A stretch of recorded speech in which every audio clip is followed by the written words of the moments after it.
Hello, and welcome back to my channel. It's been a minute here with sit down videos. I know I've been having live videos here in the past 1 week or almost 2 weeks now. Yeah, so it's been a little while since I posted something where I was sitting down and talking and recording. So you are welcome back to my channel. If this is your first time here, welcome on board. I am so delighted to have you. I do not take it for granted at all. For those of you who are always coming back, my returning subscribers, thank you. Your coming back just means one thing, that you find value here. And it's my prayer that as I keep leaning into God's wisdom and inspiration, that you always find value when you come here. So yeah, thank you for coming. Remember to subscribe. Those who are just tuning in for the first time, subscribe, turn on the notification bell so that you are the first to know when I have a new video. Yeah, and also we're having a prayer session for children in this month of May, right? This video was recorded in the month of May. So if you're watching this in July, August, or whenever, yeah, so but if you're watching this in May, I just want you to know that we're having a prayer program for our children in this month of May. We meet every Thursdays and Saturdays by 9 p.m. So if your notification bell is turned on, you will be the first to know as soon as we go live. So please turn it on for that purpose and for other important videos I'm going to be sharing here in the couple of next few months by the grace of God, if Jesus tarries. So welcome. So do not go away. I'll be right back after the break, and we'll be diving straight into what we're talking about today. Don't go away. I'm sure you can see the topic already. So if you're newlywed, there is juicy discussion. I know you want to hear what this is about. We're going to be talking about stressors in young marriages. Stressors in young marriages. Don't go away. See you in a bit. Welcome back. Thank you for not going away. So we are diving straight into our topic for today: stressors in early marriage, in young marriages. Yeah, what are those things that stress marriages? When you are getting married these days, by the grace of God, we've been married for 15 years. We're 15 years in October last year. So when I see young couples getting married, they're dancing, all the and reading the comments, and you're seeing all the oh God, when God, am I a spoon? Am I a potato? It just all looks so blissful. Everything is full of bright and beautiful colors, right? And all we see is just that outward display of glamour, of love, of everything that we would desire in our own marriages if you're not married yet. And when I look, I'm like, there's a saying that says all lizards lie prostrate, and you cannot tell which of them has bellyache, right? I'm sure you've heard that before. Now, this is not to say that everybody getting married that, oh, we are dancing into problems and whatever. No, there are some real challenges that await that many are not prepared for, that many do not. They spend all their time preparing for what is it called, they are preparing for the wedding day. And if all of us will put in like half of our energies that we put into preparing for our wedding days into preparing for marriage, we'll have a soft landing. When all those challenges come, when those curved balls are thrown at us, we will be prepared and we'll know exactly what to do with them, right? So we watch those beautiful wedding day clips and they're just so blissful and all that. Yes. But then ahead, there are things that usually that could or that would come up that are like stressors in early marriages. Many of these things, the couples did not see them coming. Like nobody even told you about them, and then they come, right? There are people who may not experience them, but I just want to touch on these things. So in case you are preparing to get married, you should watch this. Or if you're newly married, you should watch this. Or maybe you're still within your first 5 years, first 2 to 5 years of marriage, you should watch this, okay? And I really wish we could get some of our parents to even watch this so that they can play their part and reduce these stressors, because sometimes the stressors are triggered by our parents, by the father and mother figures in our lives, and they do this innocently without knowing that, oh, this is what they are doing and these are the result, right? So we're diving into those stressors that could affect young marriages in between the first 1 year to 5 years of married life, right? So number one, in no particular order, first stressor I'd like to talk about is um, bringing in your siblings into your home as soon as you are married. bringing in your, whether your it's from the side of the bride or the groom. It's like a practice in this part of the world that the moment you're married, they're like, oh yeah, or maybe after the first 3, 4, 5 months or 6 months, oh yeah, I'll pack your load, oh, come and go to your sister's house, or pack your things, come and go to your brother's house, and then you go in there. And most of the problems that couples are going to begin to face, they start from the fact that there was the presence of a sibling from either side of the family, either from the husband or from the wife, right? Now, this does not mean that the siblings that come in are bad.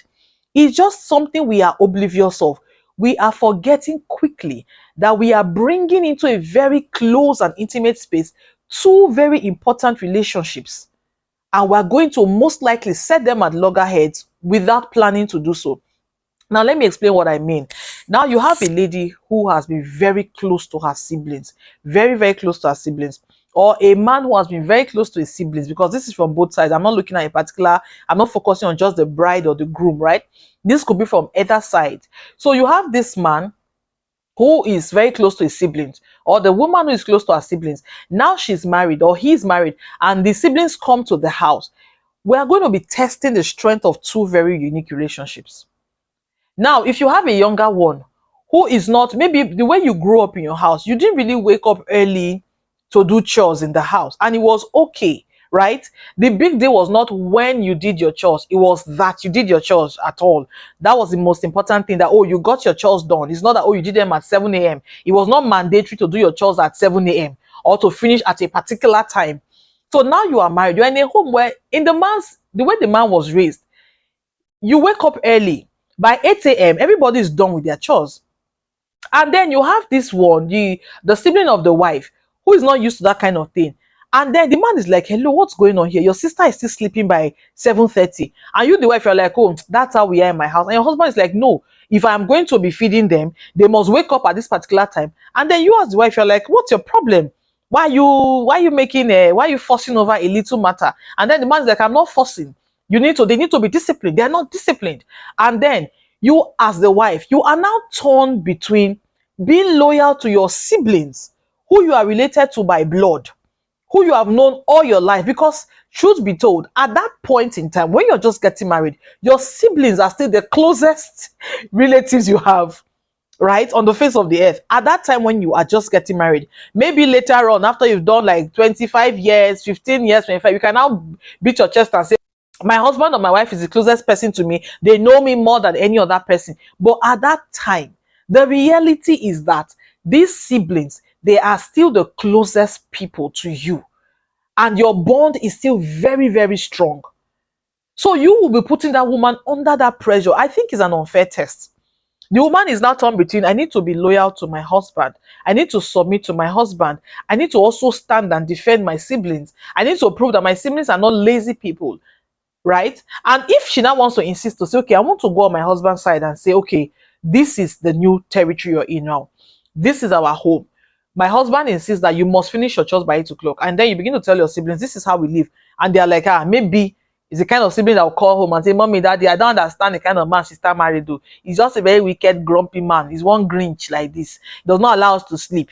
And if the parents happen to be the kind of people who don't listen to both sides of the stories, who will naturally take sides with their own children by birth, they may now say, oh, is that true? What kind of selfish man is that? So he was pretending all this time. And then in that young marriage, there's already chaos. There's already strife. You're already setting yourself up against one another. Your marriage is young, but there is already division. We don't want that. We do not need that. And that could actually snowball into a very big issue. So a home that would have been peaceful, a marriage where you were supposed to have all the time to bond as a husband and wife, to know each other better, you now have these siblings in the middle, causing friction that they unintentionally brought up or brought on.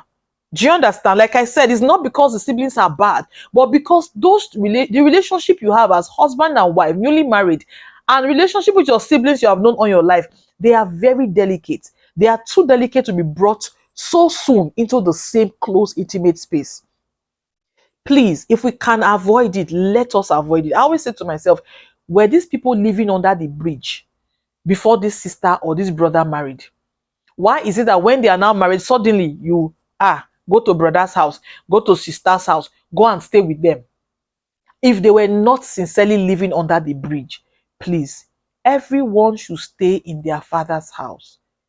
Give this young couple time to bond. Let them even understand each other. Because truly, I'm also assuming I'm speaking predominantly to Christians. So if we are cutting the Bible way, just a minute. So if we are cutting the Bible way, we will know that we're not supposed to cohabit. We're not supposed to live together. So your first experience of living together should be after the wedding day. And trust me, it is huge. If they tell you it's not huge, that person lied to you. Because you can never compare courtship with now living with this person. You are now sleeping on the same bed. You now know that the person used to sleep and sleep scatter. You know what I mean to sleep scatter? They throw their legs everywhere, right? Or this person snores. Or this person snores. Or the person farts a lot throughout the night, is bombing till daybreak. There will be realities you're going to be awake to when you start living together. So that's why I said I'm assuming I'm talking to Christians who are doing courtship the right way, who have not lived together, so who do not even know their quirks, their odd practices. You don't know that when your husband comes to work, he likes to throw his socks in the living room. In fact, he starts undressing from the living room, and it's a shocker to you. Do you understand? So in those early moments where you are now truly getting to know each other, you need a an intimate space, a space where you can cover each other. You don't want your siblings to be in your house and your husband is coming for work, he's pulling his socks, throwing his jacket from the door, and they are not hearing those squabbles that, hey, this sister is quarreling with her husband because he's always throwing his suit. Or maybe the siblings even grumbling. And tell your husband, though, you should not be putting issue here. You're like, what do you mean? Do your mate? Before you know it, yourself and your sibling, who may never have had any kind of squabble while growing up, you start quarreling. Why? Because there's a delicate relationship in between this relationship you have had from birth. Because it's not a light matter. These people, you were your siblings, they were the first friends you actually had. Do you understand? So now you're going to be competing with these vital relationships, or these vital relationships are going to be competing or contending with each other, and it ought not to be so. So please, I think we should give young couples ample time to bond. Let them get used to living together, make the adjustments, get to the place where they are now able to have an external family member in the house. And that way they are now bonded enough to be one voice, right? And they're able to tell the siblings as you're coming, this is how we do it here. They are able to make ground rules with one voice and with a united front. Because when you're just getting married, your siblings are still like, is it not sister? Is it not brother? I just got married 3 years ago. Which one is with the this is not how we used to do it in our house now. But when you've been married for a while, you have formed your identity as a family. There will be more, the chances are higher that your siblings will respect you more. They will listen when you're coming to together with a united front to say, okay, this is how we do it here. These are the things that we do, right? Not that you come in and it's a shocker. Or they come into your house, they don't understand some things they are seeing, and they're like, in our house, we used to do this, we used to do, they used to ring bell and gather us in the parlor for morning devotion. But my sister and husband, they always pray inside room, they don't come out every other person. That may be what works for them at that time. So don't take it as, my sister or my brother, he has lost his fire. They don't used to come to the parlor to pray. Oh. They used to just pray inside the room. Oh. Or I don't used to hear them praying. Oh. Do you know there are men who are on fire, who, when they are praying, their bed is vibrating. You will not hear their voice. So your sister is married to that kind of person, and you be like, you now call your parents, my sister's husband is not praying. Then your mother will not call, hey, have you lost your fire? Who did you marry? So you married a pretender. Oh, the man does not love God. And then unnecessary squabbles. So you need that space. Let everybody give you space to bond, to settle into this new life. Because, like I said, moving in after being married, it is a big deal. No matter how romantic your husband was, it was a shocker for me when I got married. I discovered that the first few years of my married life, I had to make 2 different kind of eba. Yeah. My husband liked hard eba. Because while we were cutting, I didn't cook for him. The most I would do is that if my mom cooks, she makes soup in bulk. She'll give me some portion and say, okay, go and give this to go and take this to Pastor T. So I'll take it there and drop the soup at his place. Or if it's stew, I'll take it there. So I didn't cook. I was not that I didn't go there. I'll now go to market, be cooking. No. So I didn't know that that was the kind of eba he liked. It was frustrating at that time. But I had to adjust, right? When I got tired of complaining that this eba is too hard for me, we don't eat this kind of eba in my house, I learned to make a separate eba that was soft for myself until eventually I didn't mind anymore. If it was hard, I would eat it. Sometimes when the eba was soft, he would eat without complaining. Over the years, we've now both adapted. Do you understand? So it is a lot to deal with. It's a lot to deal with. Imagine you have a sibling, you're coming from a home where you eat a lot of spicy food, and then your husband does not eat spicy food, and your siblings are maybe either always complaining that the food in this house I don't understand is bland, oh, there's no pepper. Or when you are done cooking, they now start cooking a separate meal, and your husband is like, they are wasting gas now. Why do they have to cook two different meals? And then there's tension in the home. You don't need that. So allow this couple bond. Let them get to the place where they now have safe middle ground. So when you come in, maybe the man has now adapted to eating pepper. Then when your siblings come in, everybody is happy. So we need to look at this area. Let us, as much as we can, let's stop just whisking off younger ones to their older siblings' homes the moment they are married. If they were not living under the bridge, if they actually have an accommodation, they should please remain there and allow this couple bond and grow within these first few months or years of their marriage until they are able to safely accommodate external or their family members from both sides of the family. Number two, the other stressor in marriage is that when couples are dating, they don't talk about what their finances are going to be like. They don't talk about whether or not the woman is going to work, what kind of work she's going to do. They are just assumptions. And then they are married, and the man is telling a woman who has invested so much in her education and in her career, he's saying, you are not going to work. You have to raise our kids until our last born is in boarding school. You should have these conversations, right? Please have these conversations before you married. That's why we tell you, when we say um it's the altar before the bed. We're not trying to be old school. Most of the time, when your relationship is built around sex, every time you meet, you want to go to bed, you are sleeping, that's all you are doing, you will begin to lose sight of the important things you should talk about. In fact, the guilt you're going to be carrying may even first and foremost numb your heart and dull your senses. Your mind, you may just begin to feel so guilty. You're like, let's just get married. Let's just get married. Let's just get married. You're not talking about what will married life look like. And when you're married, you start meeting harsh realities. And like, but this was not what I planned. What's the meaning of this? And you are stressed out. So have the conversations. The Bible says in Amos 3:3, can two walk together except they be agreed? You cannot work together. You cannot do marriage if you don't agree. So agree in the courtship stage, right? If you know the man is insisting, please, if he's saying you will not work and he cannot be persuaded otherwise, to do otherwise, or to shift his ground, it's okay to walk away. It's better to have a broken engagement than to have a marriage filled with turmoil and tension and stress. When I got married, we both agreed. If I was not, no, he actually said I was going to work. We agreed. Okay. So, but by the time I got in, there were some realities we were faced with at that time. It's a lot I can't talk about in this video. So I was not able to work. I even got a job. Immediately I got married.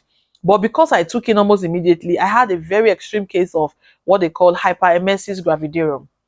Yeah, in medical science, that's like it describes that extreme morning sickness, extreme nausea, where you are constantly throwing up and you actually need to be supported medically, right? You can't just, it's not the kind of throwing up they do like you do in home video, where you see in here, those should wear one pretty gown. She'll just be on the dining table, she'll be eating one lovely lunch, and next thing she'll do like this, and she'll run to the toilet and go and vomit. Oh, she'll vomit and she'll catwalk back to the table. And they ask, are you okay? She say, it's fine, it's fine. I thought that was what it was like, right?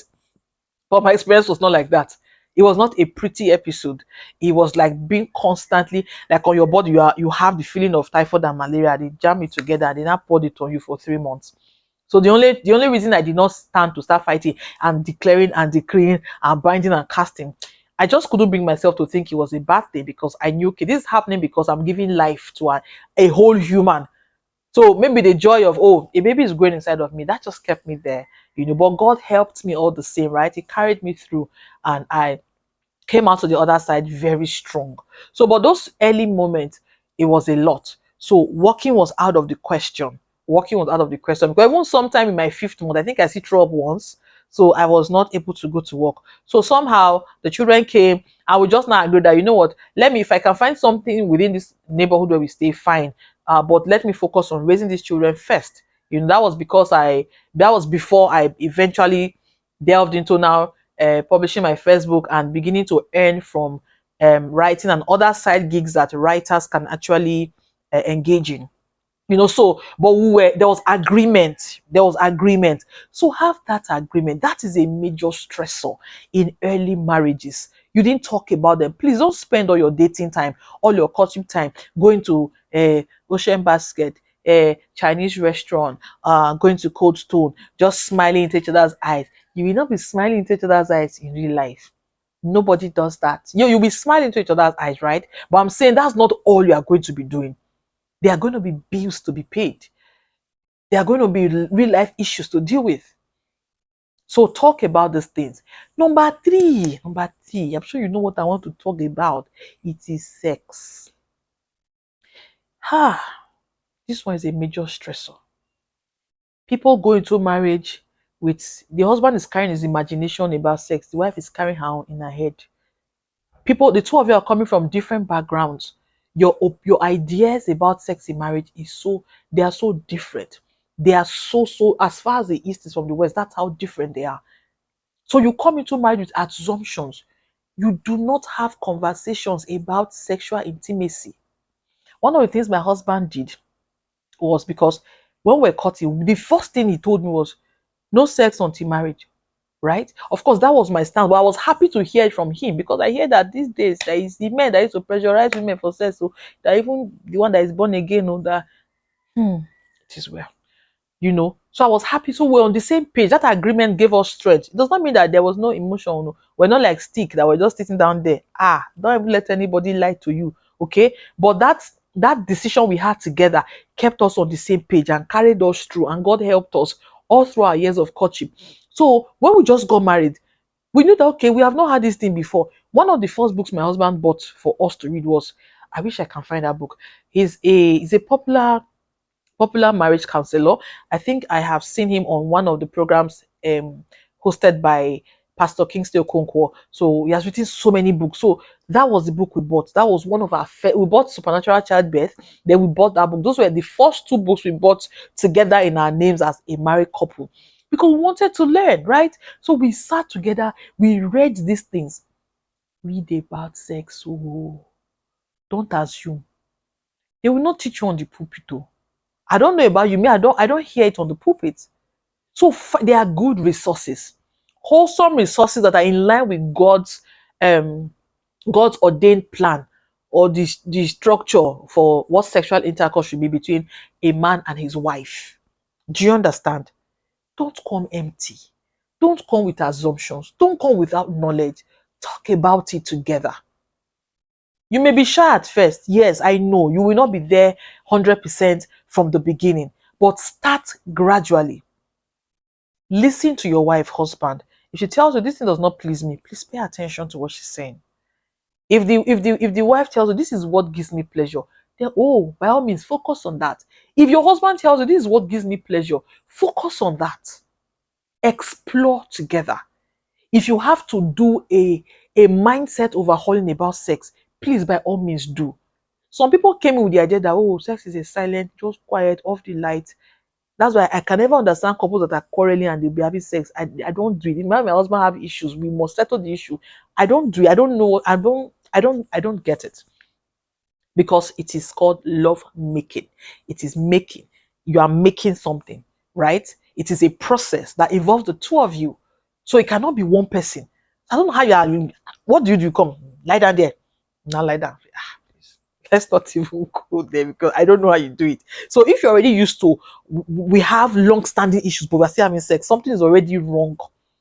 So that is a stressor. You need to fix it. Solve your issue so that when you bond, to me, that's what God intended. It is a bonding of your souls, not just your body. That's why sex outside marriage it will always be a no-no. It will always be a no-no, no matter how the world makes it look fantastic. So talk about it. Like I said, you may not be able to, you may feel shy initially, but as you grow your relationship, please feel free to talk about it. If you don't talk, there's a price to pay and it's stress. You just begin to feel as though this marriage is not, it's not even sweet, though. It's not even working. What's all this? Because you guys have not opened up to speak about, oh, this is what I like, this is what I don't like. Or you are not reading, you're not buying materials. When I find information, I share with my husband and we read the information together. We study together. So be open about it. Don't be mute. Don't say because they didn't preach it in church, then let us be quiet. No. Ask the Holy Spirit to lead you. There are resources. There, if you want, send me a personal message. I will give you resources. Okay? Because that's a major stressor. Guys are going to their guys and like, I mean, this marriage now, wow, I didn't know this how it is. It's so dry. Sex is not as what I thought it was going to be. Why? Because they came in with expectations. They've not even discussed with their wives. Talk about your expectations, right? And give yourselves permission to grow. Give yourselves room to grow. You will not just be 100% there as you are getting married the first year or even the first 2 years. But as long as you are growing, you'll be all right. To not grow is where the stressor will be. Allow yourself to grow. Ditch unrealistic experiences about sex. The fan does not used to fall. Me, I didn't watch those kind of movies, but I hear that they say in some films, light used to break, fan used to fall, bed used to scatter. I don't know, but my sister and my brother, there's nothing like that.